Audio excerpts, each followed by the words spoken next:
Hello and welcome to the tutorial video for recreating How Deep Is Your Love by Calvin Harris. Now this is a great little tune. It's kind of a deep house sort of track. It's at 122 BPM, which is quite slow tempo. And what we're going to do is we're going to go through it bit by bit. It's quite an unusual structure as such. We have an intro here and then what I've called the deep verse, which repeats itself twice. You have a pre-chorus section, kind of build up sections here. Then we have the chorus, which is obviously the main bit, and then we just got this one bit in the middle, which is kind of a verse on its own. It's kind of unique in the track. Later on, we have a breakdown, and that goes into the end chorus and finally the outro. So what we're going to work on first, we're going to work on the kick drum. Now the kick drum comes from the EXS24. I've used the electronic kick C114. Now you can access that. You go to media, you go to factory, drums and percussion, single drums. And then here we've got a choice of kicks, electronic kicks, acoustic kicks, layer kicks, snares and toms. So that's a good place to look for individual kick drums. And I've just put a bit of compression on it using the class AU circuit type. And I put a compression of about 2 to 1. Bit more mess around with the release and attack times of the sound. Let's have a listen to it first. Let's have a listen to this section. So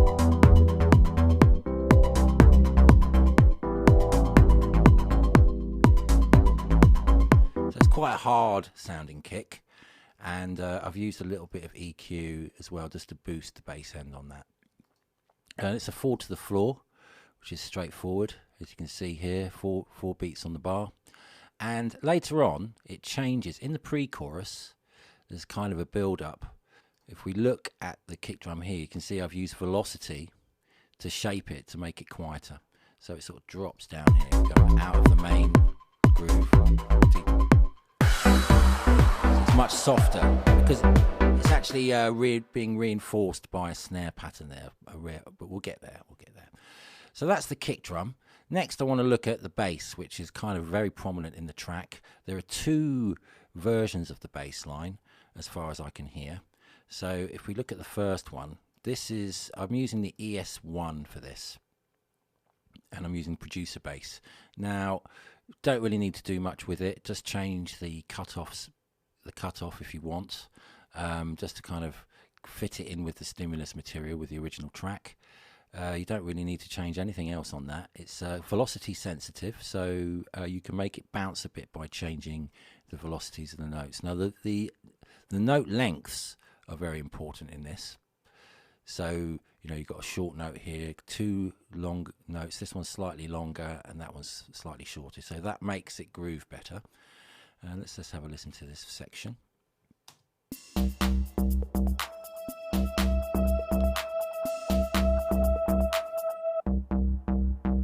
So I've used EQ to roll off lots of the bottom end because I want it to have impact when it comes back in for the deep verse. So that's why I do that. Again, a bit of compression to control dynamics using class AU. Bit of overdrive just to add distortion to it. So let's hear it without that. There we go, that's without the distortion. There we go, so it adds that kind of grit to the sound. Just gives it a good character. Now it's got loads of reverb all over it. I've just used the platinum verb here on a bus here, and the default sound, but I've just changed this to 3-second decay time on there. Okay, so the bass line changes through the track. Here we've just got it as a single note on the C. As it goes into the deep verse, you'll see it changes. This is a different sound, by the way. I've added some things to it. So what I've done is I've added a spreader here. This kind of, obviously, as it says, makes it wider, spreads the sound out. I'll take it off, see what it sounds like without it. So it adds that real width to the sound, which is what we want when this comes in. There's also, I've added an echo on it as well, which has got a 0 repeat on it. 1/8 time, 0 repeat, 22% wet, 98% dry, I think, something like that. So yeah, so that makes it groove a little bit better in the track. I've increased the cutoff at this point as well to give it more prominence in the mix. So that's a slightly different bass line as well. So we stay here, we start going up to the E, go down to the C, and then we've got an A there at the end. It does that, and then there's another bit later on, I believe it's in the pre-chorus. It just goes between the C and the A. And that's that bit. So there's the bass. So you really want to work on getting the kick drum and the bass drum working together for this section.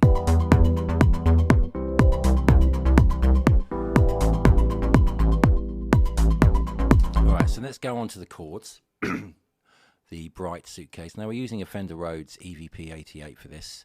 You can open up the case if you like.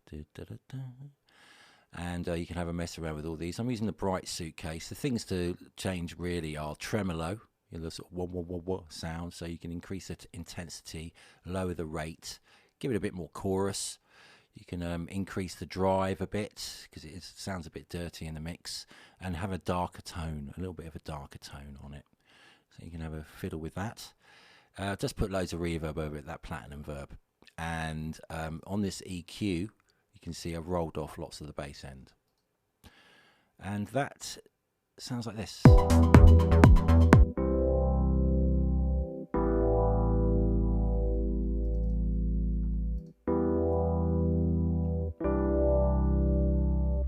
Now it doesn't matter about velocity because it's not velocity sensitive, so that's why I haven't bothered changing the colours and all the rest of it. You can notice that there's one note here on this chord, on the 5th chord, where there's one note before the other two, so it gives you that little skip. And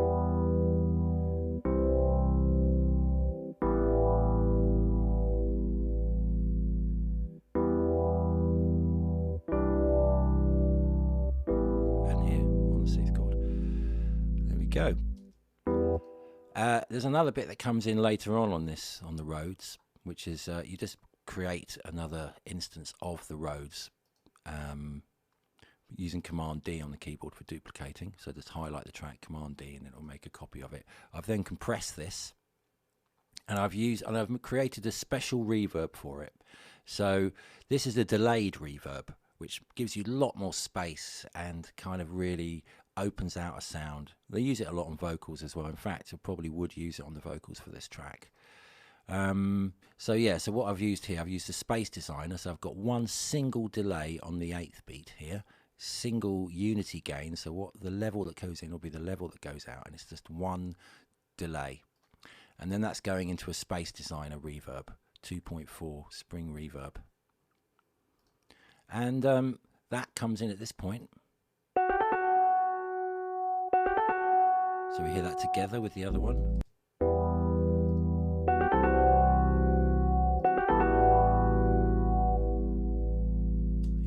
That's that section. That's a quite easy kind of little lick.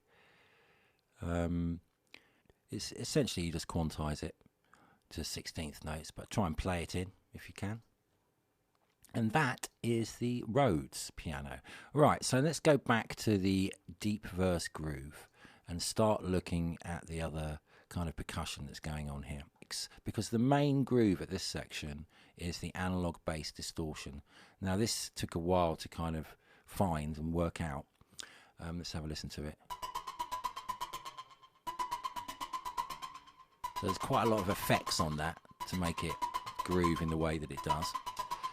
So we start with the ES2 analog bass distorted. The only thing is, again, I've changed the cutoff point and a bit of resonance here. So there's nothing much to change there. The most of the editing is in the effects, and there's quite a lot here. We've got the Bit Crusher, which is essentially deals with it's essentially a digital distortion. What it's doing is it's downsampling the sound to make it sound rougher and coarser, like it hasn't got the resolution that you would of a high resolution file like a WAV. It's kind of put it down to 1980s kind of level, digital that is. So that's what we use there. You can adjust the drive a bit. I've made it very low bit, 3-bit, which is kind of very, very, very bad. But there you go. So that's what it sounds. If we take it off, we can hear. Just adds a real sort of roughness to the sound. It's quite a rough sound anyway. And then we put an echo on it. We've got a 16th delay here, so very fast delay, lots of wet level as well, and lots of repeats, so that goes on for ages. And that's that. And then a platinum verb, not very big platinum verb, just to give it a bit of space in the mix. 1.2 decay time, reverb time here. And unusually what I've done is because I want that to be part of the sound, I've put the flanger after the reverb, because that's to give it a kind of sweep, up and down sweep. So if I just hear it, that's with it on, take it off. So it really does add the sound. It's a lot to do with the amount of feedback you've got. It's a very slow speed, high feedback, high intensity, half mix, 50-50 mix with the original sound. Okay, so the MIDI part for this, you have to make sure that the note lengths are really, really short. So it gets that very kind of staccato effect. And it sounds like this.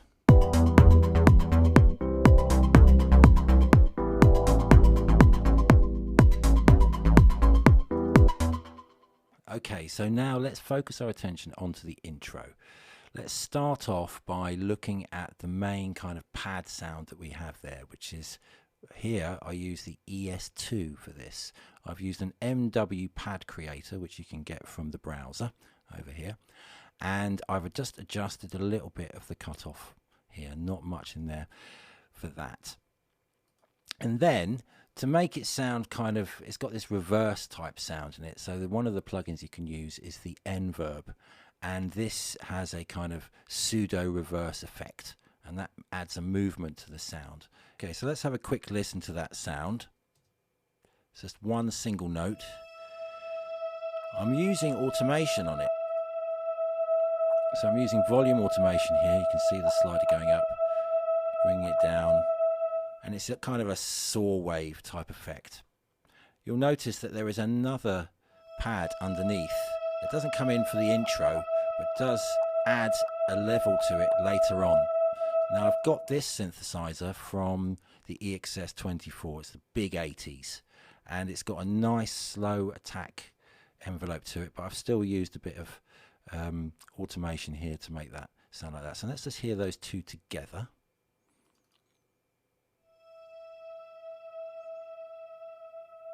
Just come in.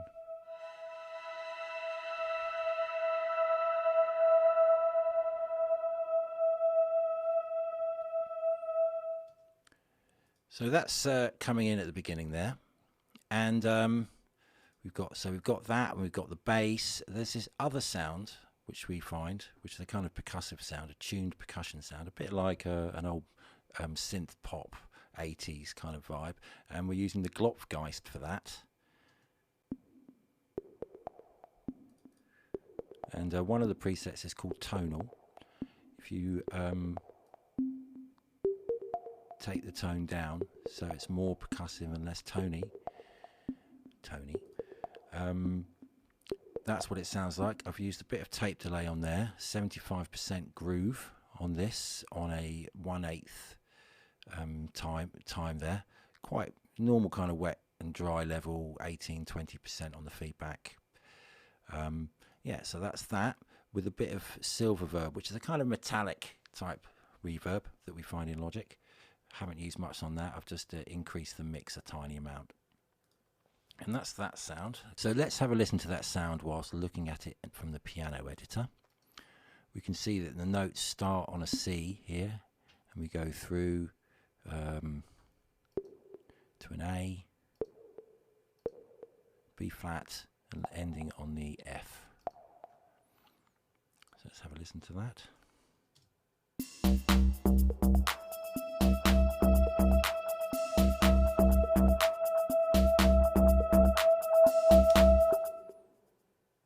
We've got this Studio Tight kit. I'm using the Ultrabeat here, and this is for the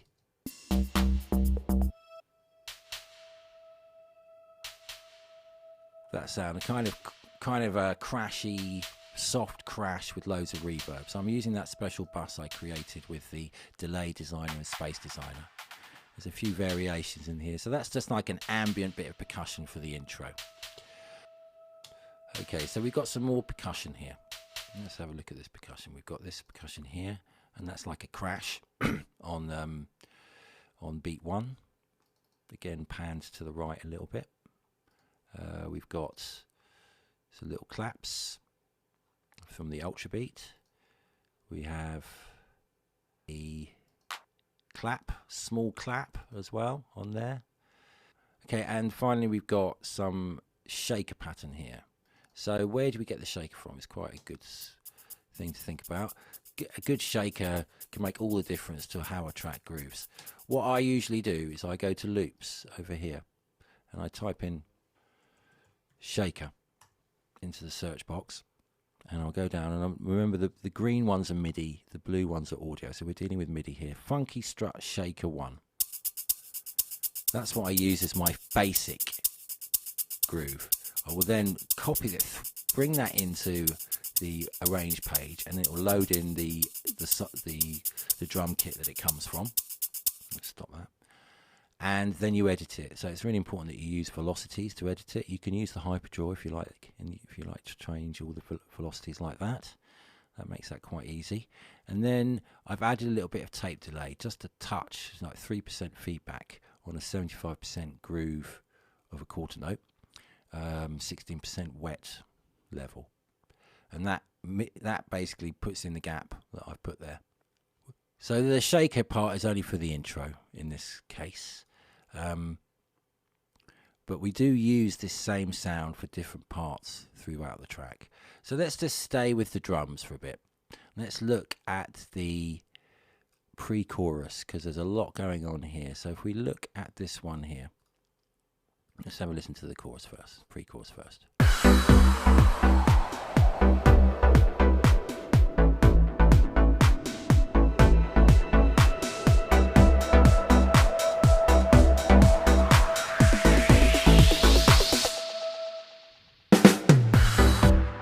Okay, so there's quite a lot going on there.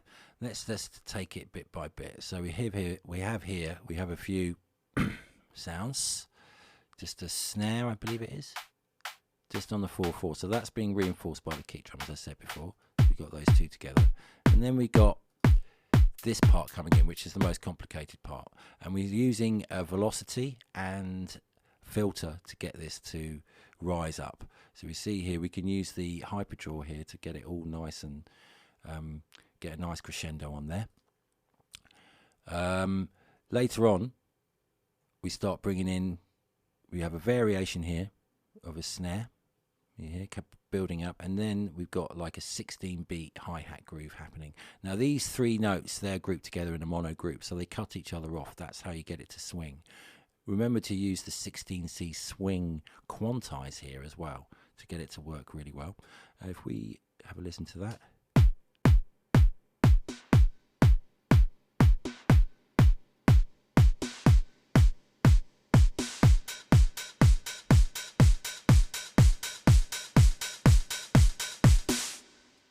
So that's that part. I've added some distortion to that one, distortion 2, to make it sound more gritty. It gives it more kind of fizz in the mix. And then I've used the auto filter to filter it in. So again, we have to use automation for this section.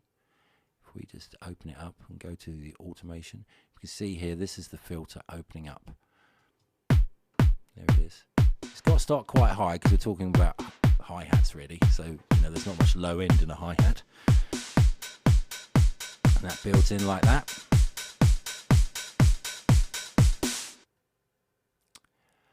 At the end of that section, there is a pitched snare roll. Let's have a listen. And that can come from the EXS24, from the single drums that we use for the kick drum as well. There's a load of snares you can choose from. The good thing about this is that it's spanned, the note is spanned across the keyboard, so it's very easy to do the pitch snare roll for that. So I've chosen one of those, and if we look at the part, we can see it's just basically pitched up from around C going up to F with 2 notes on each one, so it kind of steps up like that. And I've put a echo on it, one of this 1/16 echoes on it, so it sort of ends at the end, so it's got a good ending. And we use that later on as well, but we'll get to that. And then we have the tom roll, very straightforward. 3 notes, 2 high toms, 1 low tom, and that can be found on the same sounds that we used for the shaker at the beginning. And that is the and the crash, which is a sample that you can get from the browser. Okay, so if we now move on to the chorus proper, let's have a listen to the drums here. We have an extra crash added from the EXX24, and we have the snare is different, the clap is different from the 808, which so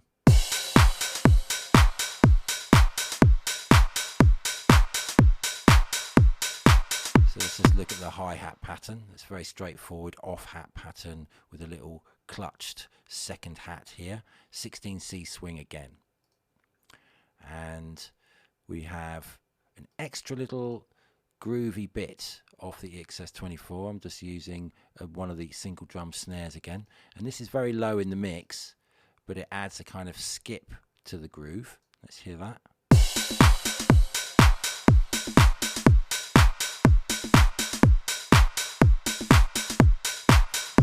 Nice strong clap in this section, so it's nice and loud. I'm using an 808 click clap for that.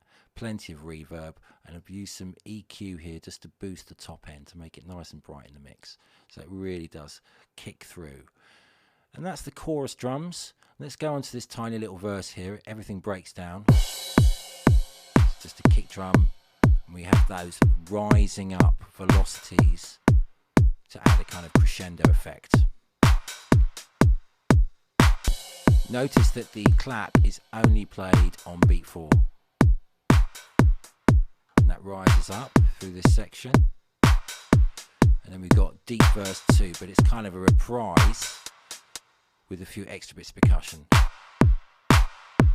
So strong clap, odd hi-hat, and then we've got the little rise up coming up.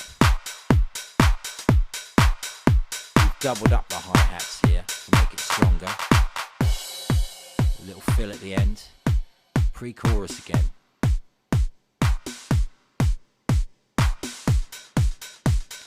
A bit more intense on the hi-hats this time. Pitch, snare roll. Tom fill. Into the groove. The chorus groove.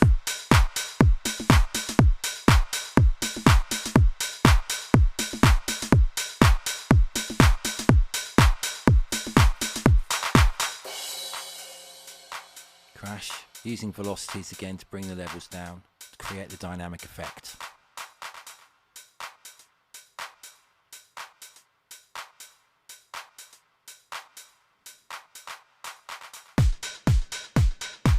Build up, using the filter.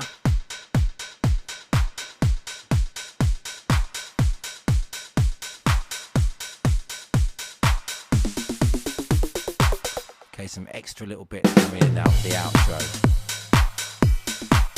We have a ride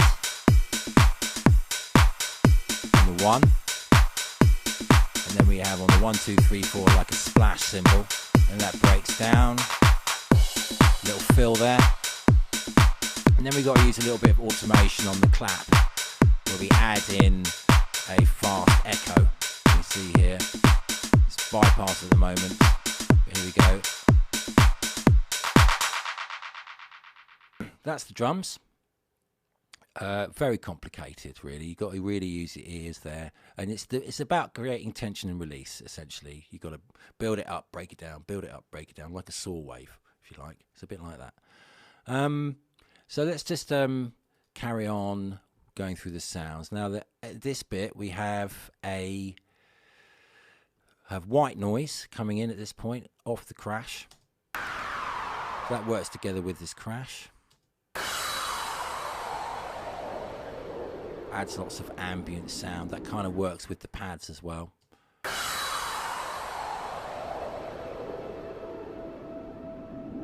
Spacey. That's what we want.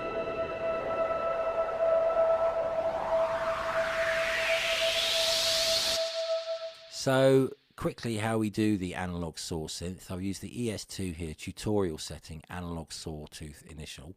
So you just go down to tutorial settings and there it is, analog sawtooth initial. And then shut down oscillator 1 and open up oscillator 3 with noise. Make sure that you've got the little dot all the way down into this bottom right corner of the triangle. And that's it basically. Then you got white noise and you can use the filter to filter it out. That has to be automated obviously, but that's how you get the white noise. Just a single note that's on a C in this case, doesn't really matter because it's white noise, and lots of fast echo on it, 1/16 echo, to try and give it a bit of kind of flutter movement. You can use, there are other things you could use tremolo for that as well, just to add movement. There are loads of ways you can add movement: phaser, flanger, modulate. So have a look at the modulations and see if you can come up with anything better than I did. I'm sure you can. And then we've got this groove that's happening, kind of a funky groove, funky techno chords. So I've used the ES2 techno chords. Again, really not much to do with it. A bit of release time possibly. The cutoff point is important. Let's have a look at the notes.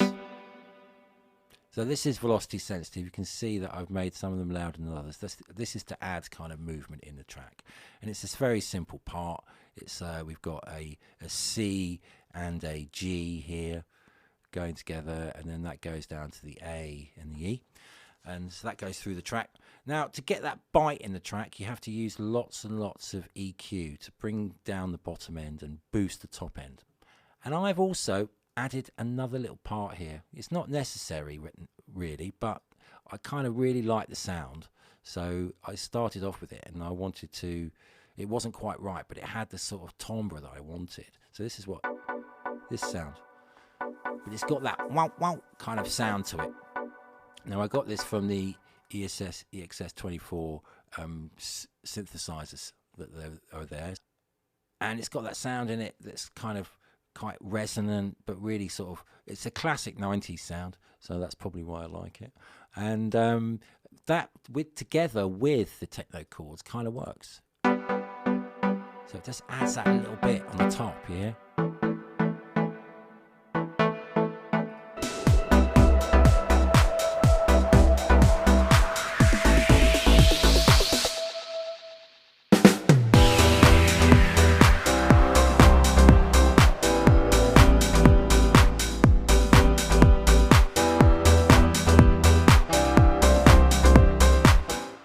I mean, the reason why it works, I think, is because the bass is so prominent harmonically in the track, so you don't really hear that little discrepancy, but you do hear the tonally what it's going on, because you can see that at bar 41, I haven't put that one in there because it's sort of more of a breakdown section.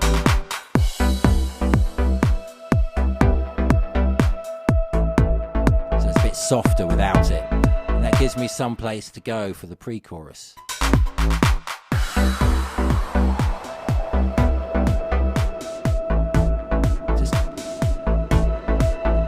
Gives it an extra little layer. All right, so that's the techno chords, if you like, and let's just move on to the final big thing, which is the classic piano chords. Now, one of the piano chords is just the same as the Rhodes. What I've done here, I've used EXS24, lots of reverb, used EQ to boost the top end, because I found this sound, particularly this piano sound, quite dull, and I've compressed the bejesus out of it using the Class AU circuit type, quite high compression, nearly 3:1, and that gives it lots of presence, and that sits with the Rhodes in this section.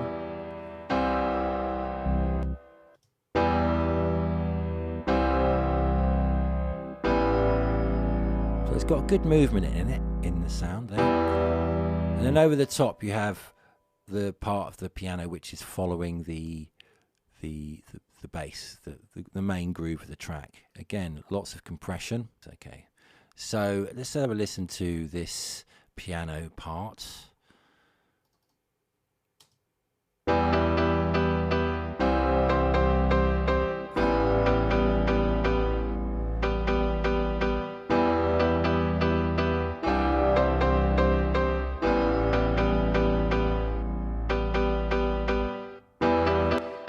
Okay, so an interesting part about that is I've used a gated reverb on there. So bus 2 Space Designer with a 3.4 second delay, decay, and that's going through an EQ which is giving it a lot of the air around here. And then I've used a noise gate, and then you have to use, I've put the attack, hold and release all down to 0 practically, or 10 milliseconds for the release. And then you use the threshold to kind of fit it so it will cut off at a musical point. Quite tricky to do, and it will change depending on anything you change here. So you've always got to come back and check that, because if you're not careful, it won't be working. So that's that part. Simple triads. Remember to get these notes at the top here to add that little bit extra variation there. Finally, there's a couple of things. Vocals. Obviously, you're going to have to record the vocals. While you're working on the track, you can find on YouTube a cappella version of How Deep Is Your Love, so you can put that in, and that's really good for working out. It just makes the track easier to work with, and you can really listen to what's going on with the vocal. Just remember not to leave it in, because that does happen sometimes.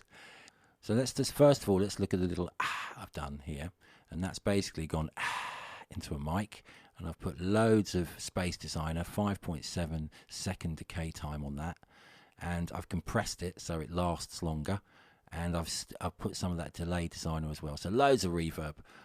I've then put a fade on it, as you can see, so it comes in less abruptly, and that comes in here.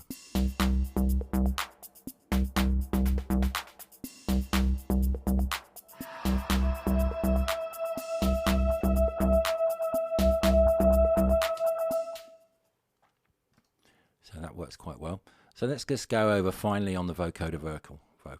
So first of all, what you've got to do is sing it in. That's the first thing you've got to do. Let's have a listen to what I've done so far.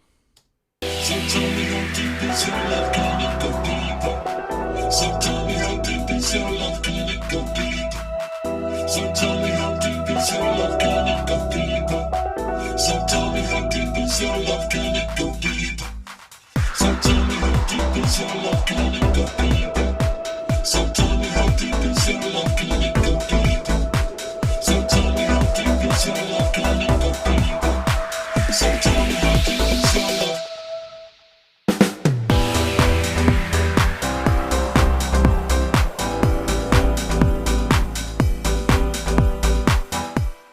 Okay, so let's go through how we've done this.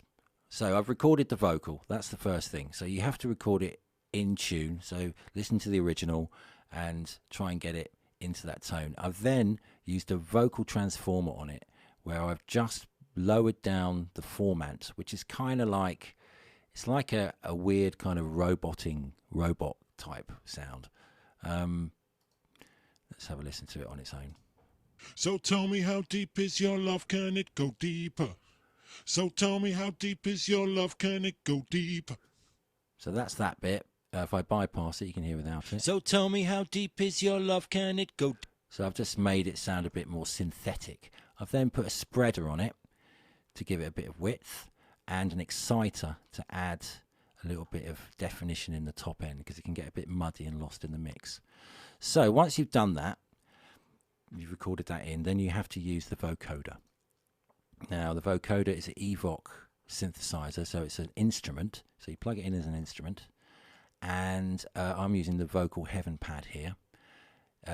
You change the sidechain input to the audio track which the vocal is on, and adjust the attack time so it's a lot shorter, so it comes in more percussive as opposed to slow attack. And yeah, that's it. You can have a little fiddle with it, you can to make it sound how you want. That's the sound, that's the actual plugin. Then you've got to play the notes. So the notes are a kind of wide chord like so, a little bit of a variation here, and then this is kind of superimposed on the vocal, so you'll hear both a synthesizer and a vocal together, but the pitch will be defined by the chords that you play, not by the vocal. That's why you need both, because there is a melody that he's singing there. So you need that there as well as this kind of lush pad effect. So we hear those two together. So tell me, how deep is your love? Can it go deeper? So tell me, how deep is your love? Can it go deeper? So tell me, how deep is your love? Can it go deeper? So tell me, how deep is your love? Can it go deeper? And there you go. And that is the vocoder vocal. Now for the vocal that you do yourself. There's a few parts. Now there's the ooh bit.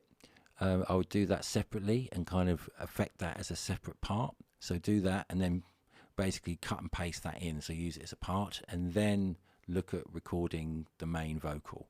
When it comes to effects, plenty of reverb, plenty of compression, a little bit of delay is probably what you'll need. And I don't think you need to double track it because you've got that ooh and the vocoder vocal as well. Okay, so that pretty much wraps it up. Good luck with it. It's quite a good track. It's not that complicated really. You can really work on the timbres if you want. But yeah, that about wraps it up. Music Tech